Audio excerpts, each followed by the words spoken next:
ህሊና ስለተገናኘን በጣም ደስ ብሎኛል።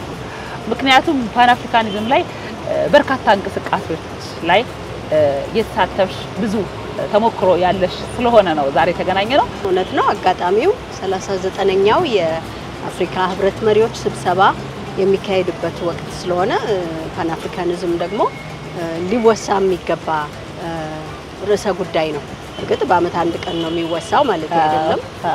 ወቅታዊ ጉዳይ ነው እና በጣም አመሰግናለሁ ስለጋበዝሽኝ። እሺ ህሊና፣ ብንጀምር ደስ የሚለኝ ከፓን አፍሪካኒዝም አስተሳሰብ ነውና ፓን አፍሪካኒዝም ስንል ምን ማለት ነው ላንቺ? ፓን አፍሪካኒዝም የአፍሪካን ልጆችና አፍሪካ በቀል የሆኑ በአገሪቱ በዳያስፖራው የሚኖሩ ህዝቦቿን የአፍሪካን ልጆች ከቅኝ ግዛት ከባርነት አልፎም ደግሞ ከአፓርታይድ ቀንበር ነፃ ለማድረግ የተደረገ ትግል በዚያውም ደግሞ በአንድ የእናት ልጅነታቸው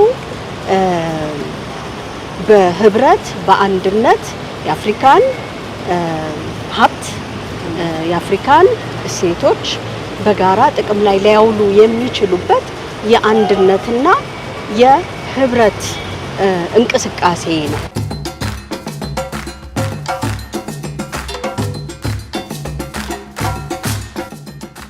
የቀደመው ፓን አፍሪካኒዝም በዳያስፖራው ከሀገር ውጪ ነው የተመሰረተው ወደ 1900 አካባቢ ወይም ከዛ ጥቂት አመታት ቀደም ብሎ በቅኝ ግዛትና በባርነት ቀንበር ስር የነበሩ የአፍሪካን ልጆች ከዛ ሰቆቃ ነፃ ለማውጣትና ህብረታቸው ጠንክሮ ያንን ለምንም የማይበጀውን ለአህጉሪቱም ለነሱም የማይበጀውን ማንነታቸውን ያጠፋውን ስማቸውን ጥቅማቸውን የጎዳውን ቅኝ ግዛትንና አፓርታይድ ባርነትን ኋላ ላይ ደግሞ አፓርታይድም አለበት። ነገር ግን በፊት የተጀመረው ፓን አፍሪካኒዝም በነ ማርከስ ጋርቬ በነ ደብሊው.ኢ.ቢ. ዱቦይስ በነ ሄንሪ ሲልቨስተር ሁሉም እንግዲህ በአፍሮ ካሪቢያን እና አፍሮ አሜሪካን ዝርያ ያላቸውና ከአህጉሪቱ ውጪ ይኖሩ የነበሩ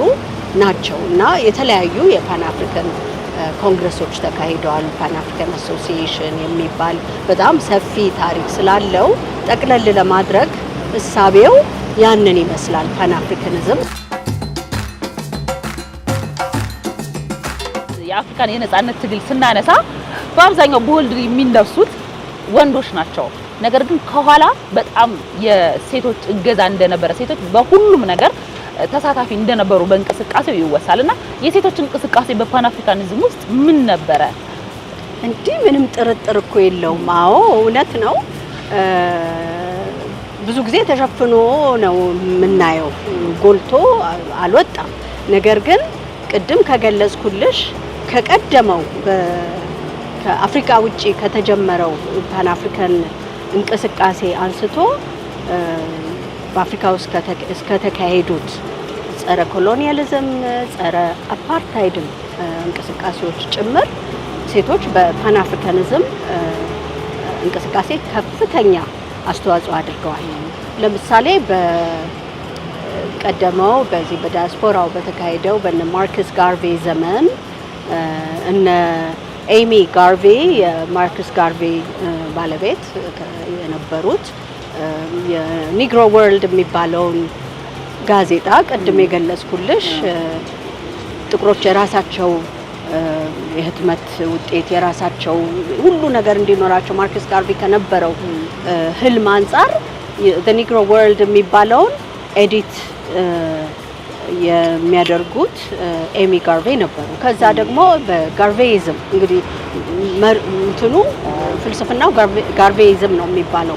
ይሄ ባክ ቱ አፍሪካ ወደ አፍሪካ ይመለሱ፣ ከመጡበት ወደ ሀገራቸው እንመልሳቸው ወደ መጡበት ወደ እናት ምድራቸው በሚለው እንቅስቃሴ ውስጥ የነበረው የማርከስ ጋርቬ እንቅስቃሴ በጣም በጥቂቱ ነው የምነግርሽ እና የጋርቬይዝም ፕሪንሲፕልን የያዘ ደግሞ መጽሐፍ አንድ ሁለት ኤሚ ጋርቬ ጽፈዋል። ከዛ ውጪ በጣም ብዙ በደቡብ አፍሪካም አሊስ ማን ነው የአባታቸውን ስም ዘነጋሁኝ አንድ ኦርጋናይዜሽን የመሩት ነበረ ከአፓርታይዱም ከኮሎኒያሊዝሙም ጋር በተያያዘ። ሌላውን ደግሞ ብናይ እቴጌ ጣይቱ ራሳቸው ፓን አፍሪካን ሙቭመንት እኮ ነው የመሩት አይደል እንዴ የአድዋን ዘመቻ እና በጣም ብዙ በከፍተኛ አመራር ላይ የነበሩ ይሄ ግራስ ሩትስ ሌቭል የሚባለው እንቅስቃሴ ውስጥ የነበሩ በኪነ ጥበብ ውስጥ የነበሩ ለምሳሌ ሚሪየም መኬበን ብንወስድ ማማ አፍሪካ ነው የቅጽል ስሟ። አፓርታይድን በመንቀፍ ኮሎኒያሊዝምን ነጮችን በጥቁር ቀለማችን መገዛታችንን መረገጣችንን በመቃወም በኪነ ጥበቡም በስነ ስዕሉ በተለያየ መልኩ እንደ ዋናዎቹን ለመግለጽ ያህል ነውና በጣም ብዙ ፓን አፍሪካን እንቅስቃሴ ውስጥ ጉልህ አስተዋጽኦ ያደረጉ ሴቶች አሉ።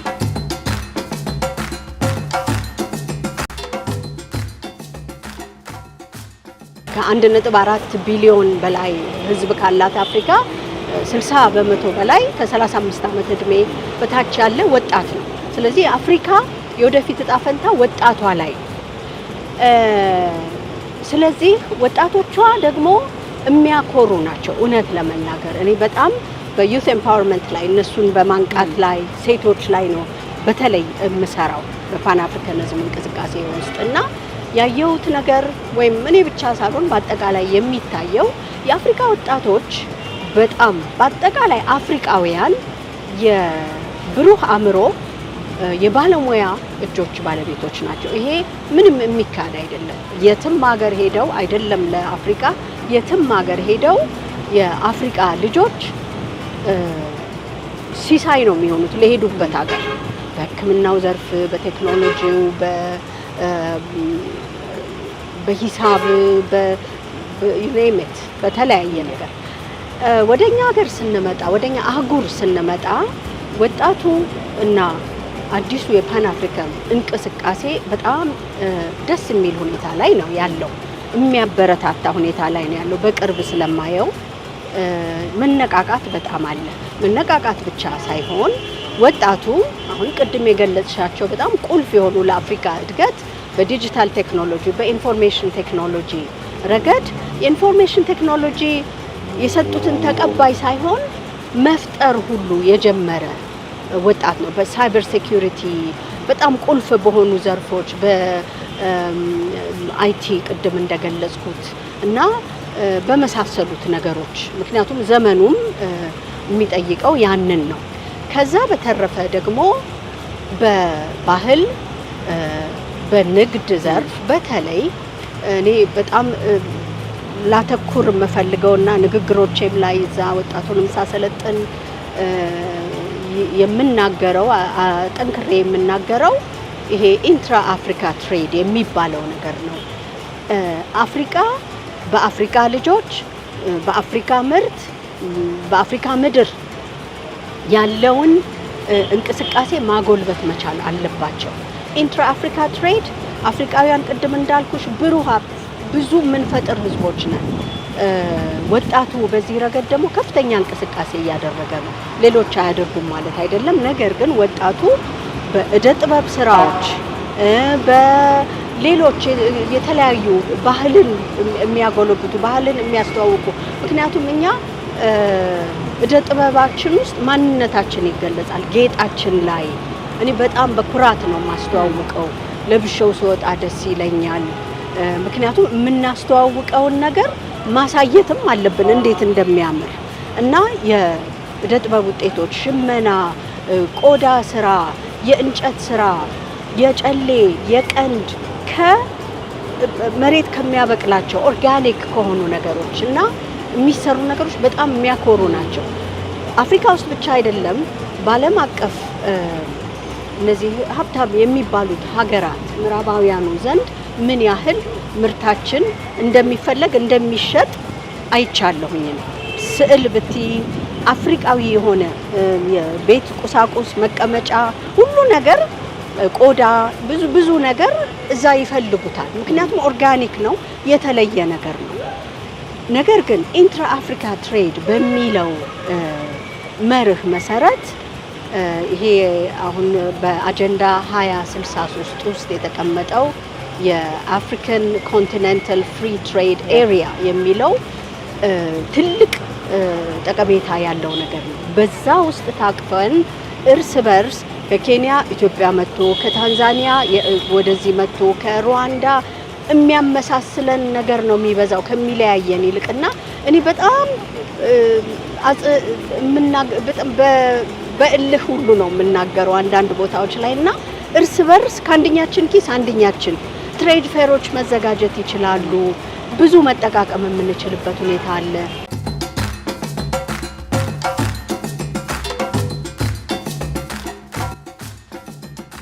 አሁን ያለው የአፍሪካ ወጣት በፓን አፍሪካኒዝም እንቅስቃሴ ጥላ ስር ምን ማድረግ ይችላል?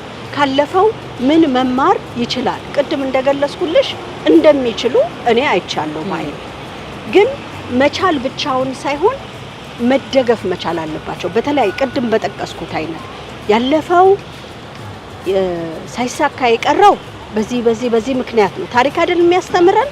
ታሪክ እየተመራመርን አይደል እንጂ አልነበርንም እኛ 100 ዓመት በፊት ምናምን።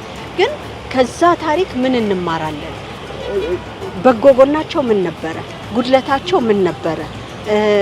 ምንድነው እናንተ ከዛ ተነስታችሁ አሁን የጀመርነውን አዲሱን የፓን አፍሪካኒዝም እንቅስቃሴ እንዴት እውን ማድረግ እንችላለን የሚለው ያለማቋረጥ አሁን ጥሩ ተይዟል። እኔ በጣም ደስ ያለኝ አሁን በቀደም ንግግሬ ላይ አንስቼዋለሁ። ወጣቶቹን ሳነቃ የአፍሪካ ወጣቶች ላይ አንድ መድረክ ላይ አዲስ አበባ ላይ የተለያዩ እንቅስቃሴዎች እየተካሄዱ ነው።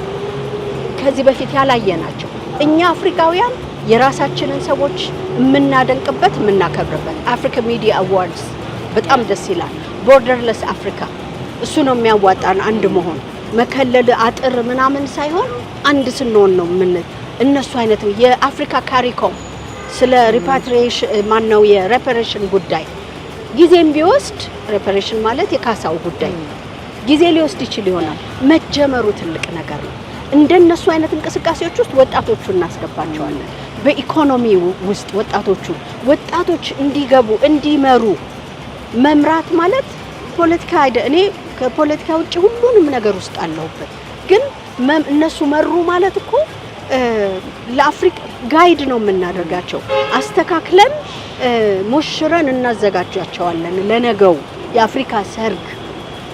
አህጉራችን ከማንም በላይ ሀብት አላት። ያን ሀብቷን ግን ለራሷ ልጆች ለሰው ሲሳይ መሆን መቆም መቻል አለበት።